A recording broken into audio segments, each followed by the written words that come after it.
Um, I will often share with moms that, when I do drop-ins on mom and baby groups, the moms that are the most put together have the most red flags for me because, when we talk about masks, you, you you're showing up on the outside how you're probably not feeling on the inside. And sometimes it's easier to put makeup on than to talk about how you're feeling. Um, so creating spaces and finding spaces where you feel safe and validated, and like the norm is not Instagram or Pinterest. It's real life. Um, I think that's really important because there's a really high burden on like being the perfect mom. Like I see so many clients where perfectionism is something they've lived with their whole lives and they've mustered to get through with this mask, but now that mask is really heavy. And it's not possible to keep it on anymore because there's too many things going on. I'm glad that you said that because a great segue for a question I had later, but I'm going to talk about it now because we are talking about it, and that's the comparison trap is brutal, especially in the age of social media. So, how do you help clients shift their focus back, to their own values and realities? Definitely, I would say clients bring it up faster than I do. Get them off social media or putting limits. I'll say like if you're looking at a post and you're not feeling good, unfollow or mute that person. Because like you don't have to follow anybody. There's no requirement. Um, I would also say that it's important to like pay attention to those things. So what is it about, what you saw or who you interacted with that you felt something was activated inside of you? Like what bothered you about it? Um, is it like you're feeling like you're not good enough? Because what are the where's the evidence? Um, there's a couple exercises that I'll do with clients where you like make a list. What is a good mom? Like, let's just make a list and we'll write it out, or I'll have them write it. That's really What's a cool. what's a good mom? Okay, how many of those things are you doing? And usually it's all, right? Like a good mom makes sure their baby's fed. A good mom makes sure their house is safe. A good mom makes sure their diapers change. Like it's rare that they will say something that they completely are disconnected from. There are things that come up, and then it's like, well, how do you handle that situation? Oh, I do this instead. Okay, so should we add that to the other list? So that's pretty tangible. Like that can be really helpful. I also love getting clients to do the VIA character strengths assessment. It's free online. It takes 15-20 minutes. And then it spits out, it ranks your character strengths and your values from, I think it's 1 to 25. I do it every couple of years myself just because it's really cool to see how our values and our focuses change. And so I'll say, like, let's look at your top 5 or 6 and how do they play a role in your life? Like your life for you. What's important to you? And then like, can you get your partner to do that? And where do they line up? Like, oh, my partner, really values, I'm trying to think of some like judgment. Judgment is something that my partner holds really high, but it ranked really low for me. Okay, so when it comes to a situation where you're talking about something and you disagree, can you bring that up and say, I don't actually really care. Or I care, but it doesn't make a difference to me in my life, where your partner's like, no, I need to know, like, what's going on here. I know for me, something that usually is in my like top 6 is creativity. So if I don't have some sort of creative outlet in my life, I'm just not feeling as fulfilled and I'm feeling more disconnected. So, um, like personalizing it. I know you're talking about like how do we not compare? Well, part of not comparing is feeling more entrenched in ourselves, right? Like finding your authentic self means you're not going to be as um, susceptible to comparison. Definitely want to take that test because now I'm curious about Do it. myself and what I rank on that. That'd be cool. I just run over to Julie and be like, "Hey, babe, can you Yeah. do this? Like, let's see." Just quick side note: we have a poet laureate who's gonna do a poet for our wedding, so she sent like a questionnaire to us, the same questions, Then once she wrote it, we loved the poem, and then we went back to each other and read our answers back. We wrote like the same exact thing, Oh, no exactly way. back to each other. Yeah, it's just crazy. So now I'm curious. I'm like, oh, I want to go do one of Amber's tests that she told me to Yeah, go do. I'm gonna run to Julie. Like, can you do this too? I want to see if we're the same. totally. Via character strengths, VIA. Don't have to do the paid version. Do the free version. But Very that's cool. really cool too. Like I love like curiosity in your relationship, right? Like what what's coming up for us and having those conversations. It's Super great. cool. I'll tell you, Amber, I'm learning a lot. I definitely know the listeners are as well too. Whether you are parents or about to become a parent, keep staying in tune here because we're delivering the gold today. Okay, emotional numbness is a major red flag that you mentioned. Uh, why does that happen, and what are early steps towards emotional reconnection? Mm. So it happens for various reasons, I will say.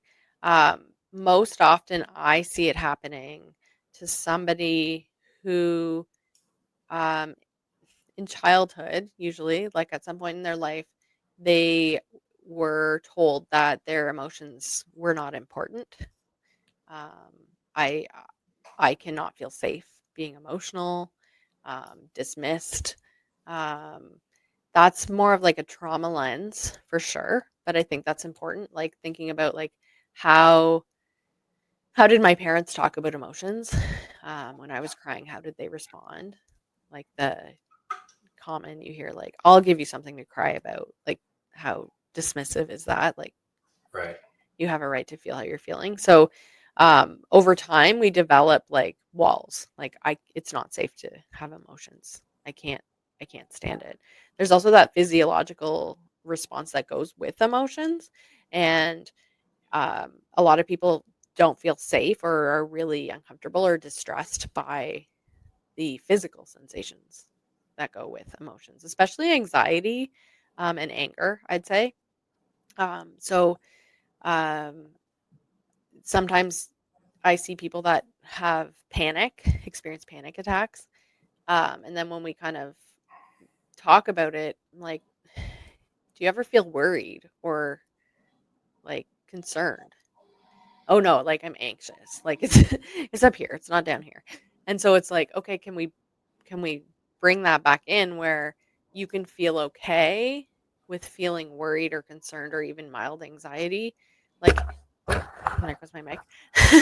um, like when your heart starts racing or you start sweating or you notice a change in your breath in a situation, it doesn't have to be, oh my god, what's happening. It can be like, oh, okay, my body's trying to tell me something. So retraining that connection, that mind body connection, to feel safe feeling emotions. um, for people that have panic or are more blunted in emotion, sometimes I'll talk to them about, when you're worried about something or like when you feel panic coming, can you do squats or can you run up and down your stairs, like assuming that's within their healthy body scope because it's not within my scope to give them exercise plans, but um, I want you to retrain your brain to be okay feeling these symptoms because anxious symptoms and exercise side effects are the same. Right? So if you can like go for a run on your treadmill and be like, "Yeah, no, I'm fine because I know I'm supposed to have my heart rate increase and be out of breath." Okay, so now when you're worrying, can you be like, "Oh, okay, my body's trying to tell me something. It doesn't mean it's horrible." Right? It's a message. It's a different form of a message. So reconnecting that way. Some people don't have the language around emotions, and I will say that's not sexist, but men tend to have less language around emotion, just probably the way their like childhood. So I have like an emotions wheel also, or like a list of emotions. Like, does any of these stand out? And how you might be feeling, and maybe doing some homework around, like um, when something happens, I want you to look at the list. How are you feeling? And we start tracking it. Um, so just like bringing emotion is as like it's safe to feel these things. And sometimes it's having your therapist name, oh, it sounds like you're feeling this. And it's pretty cool because even when people don't have that like mind body connection to their emotions, they're bang on when they're to say to me like, no, that's not it. They know, like, even if you don't know, um, so then we explore that further. um, yeah, so I mean, therapy should be, ideally it is a safe place to feel emotions. I see a lot of tears, we go through a lot of Kleenex, um, but there's other emotions that come up too. I mean, I get I get excited when I hear anger. um, Not always, but when the emotion has been anxiety and now it's anger, and processing, like, what does that mean for you? I mean, I could talk about that a lot more in depth, but I think that probably answers at least a bit of the question.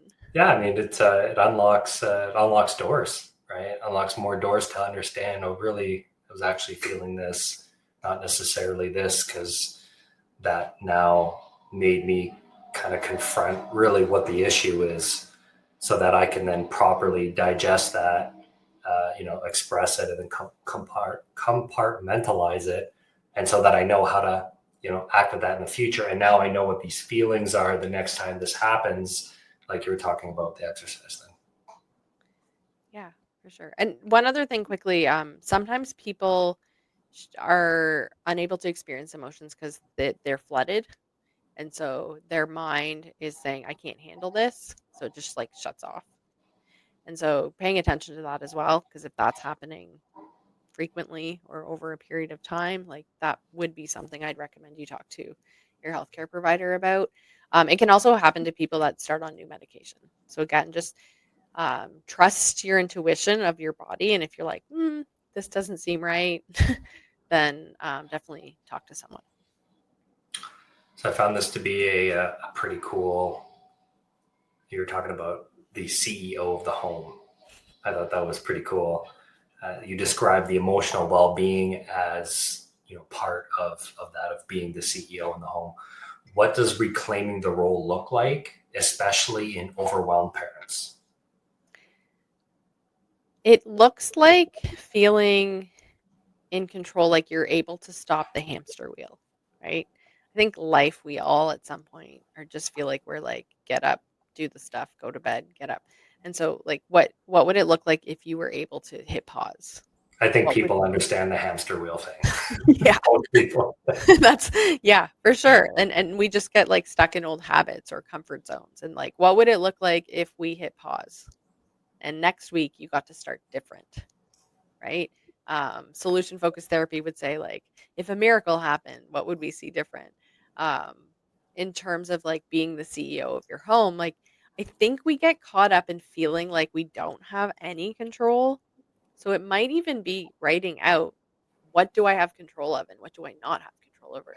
I don't have control over the times school starts and finishes with my kids, right? I don't have control over when the bus times are. I have control over what I put in their lunches. I have control over if they're signed up for extracurriculars. It's not a have to. It's a like what works for you and your family. Um, to some extent, you might have control over how many kids you have, although that's not always the case either. um, or who takes on what roles in the home. And again, it's like, let's not get stuck on the hamster wheel of like, this is what we've been doing, so this is what we're going to keep doing. So that's something I definitely encourage my clients when it comes to this, like reclaiming your role of, okay, pre-pregnancy, who took care of what roles in the home is not going to be the same as, end stage pregnancy or postpartum or when you return to work. Like those are all completely different phases in your family cycle. Right. So it makes sense to have conversations with your partner, and you don't have to sit down and be like, okay, who's doing what? Although some people do. Um, it can just be like, hey, I'm, feeling overwhelmed with this thing. Can you take it on? And never being afraid to ask. I would hope you're not afraid to ask your partner, especially if it comes to like needing help and also dispersing the roles in the home, right? Like delegating. Um, like if by asking your partner to do X, you can focus more on Y, and then everybody wins. benefits. Like, Yeah. yeah, why would that be something we're afraid of? But I hear it so often, and I can say I've experienced it myself. But then it's like, hey, wait a second, this isn't helping anybody, right? Um, there's lots of different methods of going at it, but I encourage couples for sure, like regularly reassess, like, right, does our pattern work for us? Yeah, no, that's some great insight. You emphasize small wins. I'm a big fan of small wins and that analogy, and how someone can implement that into their life when it comes to what we're talking about. Why is this practice so transformational for people like stuck in perfectionism or self-criticism? In terms of the small wins. Small wins, celebrating the Yeah. small wins. Yeah. Um, there's discomfort in change. And for humans, we don't like change. And so having celebrating the small wins gives us opportunity to shift what our norm is, right? So doing something small and creating joy around that, or creating reward, then we're more likely to do it, or even to like push ourselves out of our comfort zone in general. I think there's also like going back to the hamster wheel. When you're just stuck on it and life is just rolling, we tend to not feel as fulfilled. So if we pause and celebrate the small wins, then we don't feel as stuck, right? We feel more in control, and we are able to find more fulfillment and joy. Um, I think it's also good modeling for our kids. I think like there was a time where that pendulum swung really far the other way, Yeah. where we were celebrating everything, but um, for our kids to see that like joy can be found in small things, it doesn't have to involve spending a ton of money, or you know, be disrupting our lives. Could you give us maybe two examples of maybe what like a small win would look like, just so that the listeners have a little something to go off of? Small win might be getting your kid to fall asleep before 8. We're talking about, yeah. I think that, I mean, I love when I'm working with moms and they're like, "Oh my gosh, Amber, my baby went to sleep at like 7 o'clock last night and I had like 3 hours. I could do whatever I wanted." Like, let's celebrate that. Um, or, getting out of the house without, um, spit up or like a child's handprint on your clothes when you're heading into the office. Those could be small wins. Um, Having 5 minutes or 10 minutes with your partner uninterrupted, where no one's yelling mom or dad. Um, or maybe it's like getting all the dishes done and and the kitchen looks clean for more than an hour.